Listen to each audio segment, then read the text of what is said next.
दोस्तों, अगर आप माता रानी से प्यार करते हैं तो सच्चे हृदय से कमेंट बॉक्स में लिख देना, जय माता वैष्णव, जय माता दी। माता रानी आपके घर में दौड़ी चले आएंगी। माँ के लिए एक लाइक तो बनता है दोस्तों। हमारे हिंदू धर्म में देवी के अनेक स्वरूप कहे गए हैं, जिसमें वृक्षों को भी माम देवी का स्वरूप कहा जाता है। तो आज मैं आप लोगों को पावन पानी वृक्ष के बारे में बताऊंगा। वैशाख का पावन पर्व चल रहा है। वैशाख के पावन पर्व में कुछ ऐसे वृक्ष हैं जो कि देवी वृक्ष कहे गए हैं, जो देव वृक्ष कहे गए हैं। ये देवी के स्वरूप होते हैं और हमारे धर्म में पेड़ पौधों को देवी देवता मान करके हम इनकी पूजा करते हैं और हमें पूजा भी जरूर करनी चाहिए। साइंस भी कहता है पेड़ पौधे हमें फ्री में प्राणवायु प्रदान करते हैं और पेड़ पौधे हमें ऑक्सीजन देते हैं। हमारी जो कार्बन डाइऑक्साइड होती है उसे ग्रहण करके सभी प्रकार की जितनी भी नकारात्मक चीजें होती हैं उसे अपने अंदर में स्वयं सोख लेता है और हमें ताजगी प्रदान करते हैं। तो पेड़ पौधे स्वयं तेज धूप में तपते हैं लेकिन मनुष्य को शीतल छाया प्रदान करते हैं। तो वैशाख के समय में कुछ ऐसे पेड़ पौधे हमारे धर्म शास्त्रों में कहे गए हैं जिनको छूने मात्र से व्यक्ति के बंद किस्मत के ताले खुल जाते हैं, व्यक्ति का सौभाग्य चमक जाता है। हमारे शास्त्रों में पेड़ पौधों को बहुत ही गुणकारी कहा जाता है। अनेक बीमारियों का उपचार पेड़ पौधों में ही छुपा है, जड़ी बूटियों में ही छुपा है। और भगवान श्री कृष्ण ने गीता में स्वयं कहा है कि वृक्षों में मैं पीपल का वृक्ष हूं। पीपल के वृक्ष को वृक्षों का राजा कहा जाता है क्योंकि पीपल वृक्ष की जो आयु होती है सबसे ज्यादा होती है, सबसे अत्यधिक होती है। इसीलिए भगवान श्री कृष्ण ने गीता में स्वयं कहा है कि मैं वृक्षों में पीपल का वृक्ष हूं। तो चलिए आज मैं आप लोगों को वैशाख के समय में छुए जाने वाले वृक्षों के बारे में बताऊंगा। हमारे धर्म शास्त्रों में अनेक ऐसे वृक्ष हैं जो कल्याणकारी होते हैं, मंगलकारी होते हैं। अगर इस वृक्ष को छू लेते हैं तो आपकी सभी प्रकार की परेशानी है, सभी प्रकार के कष्ट हैं, सब समाप्त हो जाते हैं। खास करके वैशाख के समय में। वैशाख के समय को शक्ति का पर्व कहा जाता है, जो मनुष्य को शक्ति प्रदान करता है, सिद्धि की प्राप्ति होती है। शक्ति पर्व क्यों कहा जाता है? क्योंकि इस समय अचेत जो वस्तु होती है वह भी चेतना युक्त हो जाती है, अर्थात इस समय जो शक्ति हमारे धरती लोक में आ जाती है। अच्छा, तिथियां को क्या बोल सकते हैं? हम शक्ति बोल सकते हैं। तो माता रानी इस धरा पर आती है, इस पृथ्वी लोक पर आती है। तो जितने भी पेड़ पौधे हैं, जीव जंतु है, चल अचल सभी प्रकार की जो वस्तु है, इन सब में प्राण आ जाते हैं, इन सब में शक्ति निहित हो जाती है, जागृत हो जाती है। तो इस समय कोई भी पेड़ पौधे को जाकर के छूते हैं, खास करके देवी स्वरूप कहे गए जो पेड़ पौधे होते हैं, अगर आप जाकर के इसे छू करके आते हैं तो आपके जीवन की परेशानी है, दुख है, तकलीफ है, कष्ट है, रोग है, परेशानी है, कलह है, क्लेश है, जीवन में चल रही बहुत बड़ी समस्या है, सब समस्या समाप्त हो जाती है। आज मैं आप लोगों को 3 पौधों के बारे में बताऊंगा और यह तीनों पौधे देव वृक्ष कहे जाते हैं। वीडियो को ध्यान से देखना। अगर आज का वीडियो मिस कर दिया तो फिर सारी जिंदगी आपको पछताना पड़ेगा, क्योंकि अधूरा ज्ञान हमेशा अधूरा ही फल देगा। अधूरा ज्ञान खतरनाक साबित होता है, क्योंकि अच्छा तिथियां ही एक ऐसा पर्व होता है, एक ऐसा समय होता है, केवल एक दिन के भीतर में आपको लंबी पूजा पाठ करने की जरूरत नहीं पड़ती। केवल एक दिन के भीतर में ही आप अपनी समस्या को, आप अपनी गरीबी को स्वयं अपनी आंखों से समाप्त होते हुए देख सकते हैं, अपनी आंखों से समाप्त होते हुए देख सकते हैं। मैं जिन वृक्षों के बारे में बता रहा हूं, यह सारे वृक्ष आपको अपने घरों के आसपास में बहुत ही आसानी से मिल जाएंगे। वीडियो में आगे बढ़ने से पहले, जानकारी बताने से पहले, अभी तक कमेंट बॉक्स में जय माता दी नहीं लिखा है तो जय माता दी जरूर लिखना। जब आप हमारे कमेंट बॉक्स में जय माता दी लिखते हैं तो हमें भी काफी हर्ष होता है, काफी उल्लास होता है। आप हमारी वीडियो को लाइक करते हैं तो हमारा मनोबल बढ़ता है और आप सभी लोगों के लिए इस प्रकार ज्ञान भरी जो अच्छी अच्छी जानकारी होती है, हम आप सभी लोगों के लिए लेकर के आते हैं। तो अगर आप इस प्रकार की जानकारी में दिलचस्पी रखते हैं, सच्ची बातें चैनल को अगर आप सपोर्ट करना चाहते हैं तो हमारे चैनल को सब्सक्राइब कर हमारा सपोर्ट जरूर करें। हम सरल से सरल और ताकतवर भर उपाय बताते हैं, जो उपाय बहुत ही सरल होते हैं, बहुत ही आसान होते हैं और यह रामबाण की तरह काम करते हैं। जिस प्रकार प्रभु राम के जो बाण होते हैं अचूक होते हैं, उसी प्रकार मेरी वीडियो में बताए गए जो उपाय होते हैं अचूक होते हैं, कभी भी प्रभावहीन नहीं होते। तो वीडियो को ध्यान से देखना, कौन से ऐसे 3 वृक्ष हैं जिनको हमें छू के अक्षय तृतीया के समय में जरूर आना चाहिए। एक खास बात सभी दर्शकों को बताना चाहूंगा। अच्छा, तिथियां के समय में जितना ज्यादा हो सके देव वृक्ष की पूजा जरूर करना। देव वृक्ष में कई प्रकार के वृक्ष आते हैं। चलिए मैं आप लोगों को बताना चाहूंगा कौन से वृक्ष को छूने से हमारी गरीबी मिटती है। पहला जो वृक्ष है, बेल का वृक्ष है। जो बेल का वृक्ष है, यह वृक्ष माता पार्वती के पसीने से उत्पन्न हुआ है। स्कंद पुराण के अनुसार जो माता पार्वती है, यह देवी स्वरूप कही गई हैं, अर्थात यह नवदुर्गा का स्वरूप कहे गए हैं। तो स्कंद पुराण की कथा में कहे गए जो बेल का वृक्ष है, माता पार्वती के पसीने से उत्पन्न हुआ है। इसकी डाली में माता पार्वती, जड़ में ब्रह्म, तन में विष्णु एवं समस्त जो हिस्से हैं उसमें भगवान शंकर जी बसते हैं। संध्या काल में शिव मंदिर के समीप या नव दुर्गा मंदिर के समीप जो बेल का वृक्ष है, इसके नीचे में घी का दीपक जलाने से व्यक्ति धनवान हो। शास्त्र ये भी कहते हैं अक्षय तृतीया के समय में अगर कोई भी व्यक्ति, जी हाँ, अक्षय तृतीया के समय में अगर कोई भी व्यक्ति बेल के वृक्ष को माता नवदुर्गा का ध्यान करते हुए 7 बार छू करके आ जाता है, तो ऐसे व्यक्ति की तत्काल जीवन बदल जाएगा।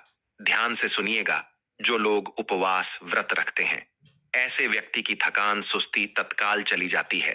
ध्यान से सुनिए, जो व्यक्ति उपवास रखते हैं, व्रत रखते हैं, ऐसे व्यक्ति को अच्छा तिथियां के समय में जितना ज्यादा हो सके संध्या काल में बेल के वृक्ष को जरूर छूना चाहिए।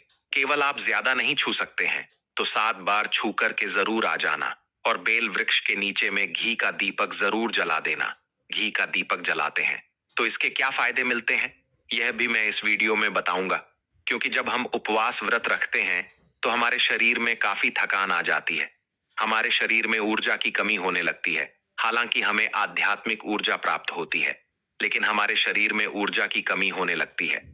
भोजन न करने के कारण हमारे शरीर में ऊर्जा की कमी होती है और इस ऊर्जा को बरकरार रखने के लिए, इस ऊर्जा को प्राप्त करने के लिए हमें बेल वृक्ष को जरूर छूना चाहिए। अनेक संत महात्माओं ने बेल वृक्ष के पत्ते को खा करके तपस्या की है एवं कई प्रकार की सिद्धियां हासिल की है।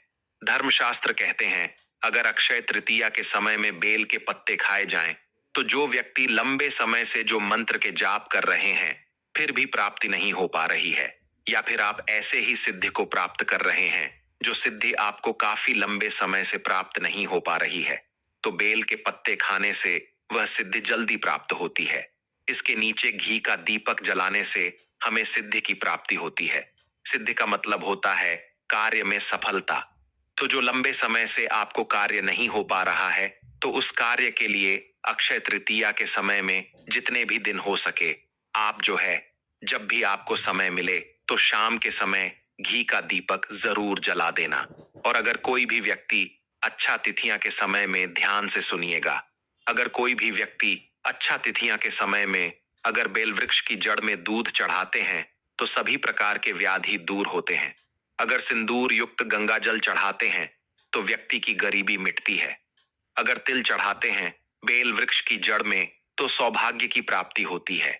और अगर बेल वृक्ष के तीनों पत्तों में, ध्यान से सुनिएगा, त्रिदेवी कही गई, जैसे कि महाकाली, महालक्ष्मी, महासरस्वती, तो अगर बेल के जो तीनों पत्ते हैं महालक्ष्मी, महाकाली, महासरस्वती के स्वरूप कहे गए हैं, तो बेल के अगर तीनों पत्तों में एम, दूसरे पत्ते में हरीम और तीसरे पत्ते में क्लीन, तो इस प्रकार बेल के तीनों पत्तों में एम ह्रीम क्लीम लिख करके अगर मां नव दुर्गा को सिंदूर से लिख करके चढ़ाना होता है, सिंदूर से लिख करके चढ़ाया जाए तो तत्काल उसी समय मनोकामना की पूर्ति होती है, कार्य में सफलता मिलती है।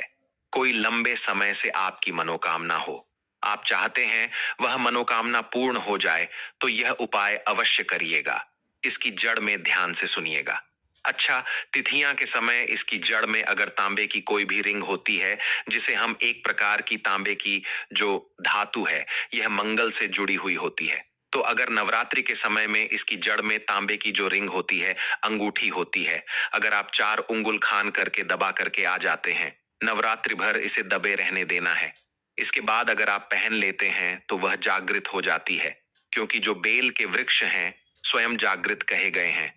अच्छा तिथियां के समय में इसकी जो और होती है, उसकी जो ऊर्जा होती है अत्यधिक बढ़ जाती है।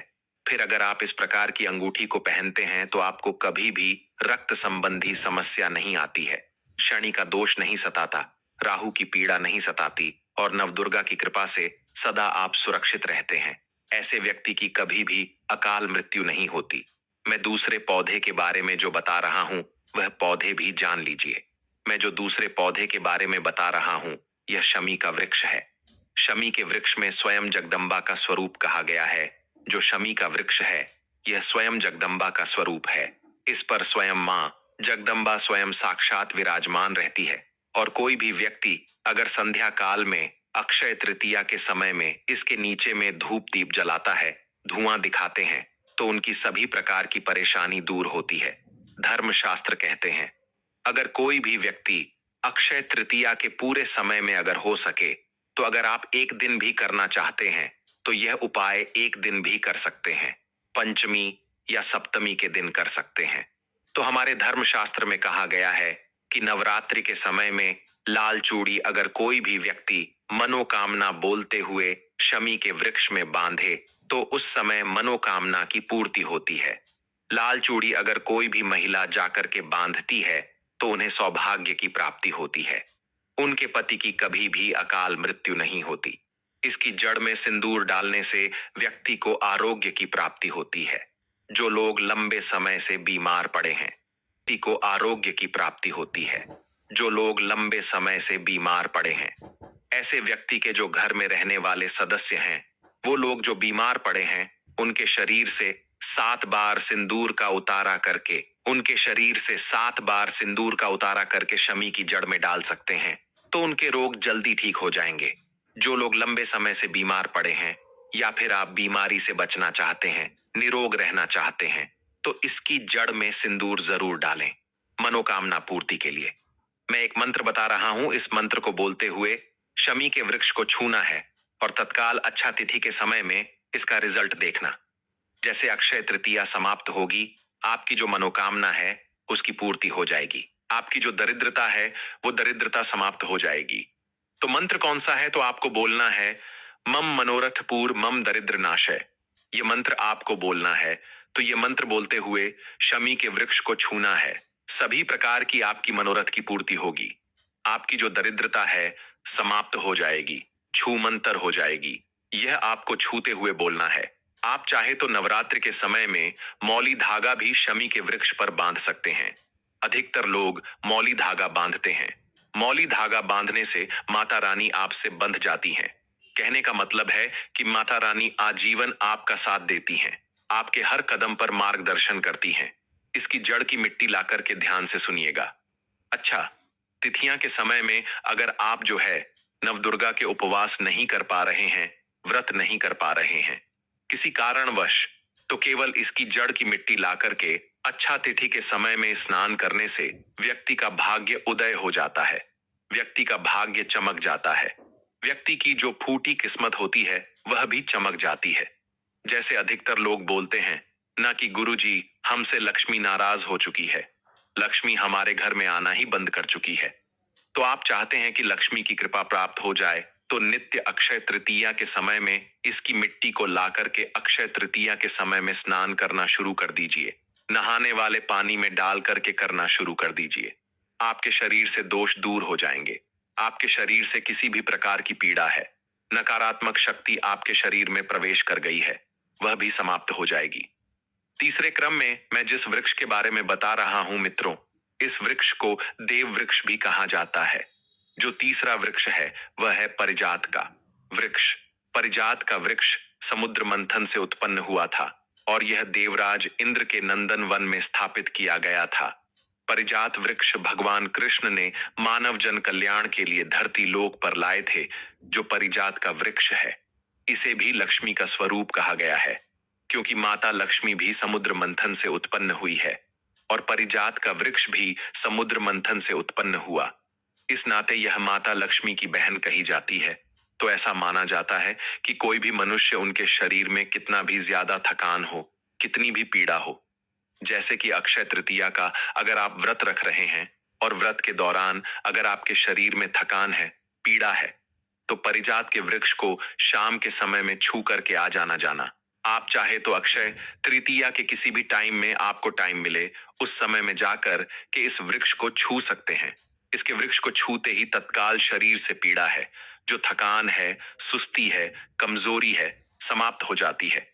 यदि इस वृक्ष के नीचे में अगर अक्षय तृतीया के समय में घी का दीपक जलाया जाए, चुटकी भर सिंदूर अगर इसकी जड़ में डाला जाए, तो सभी प्रकार की मनोकामना की पूर्ति होती है।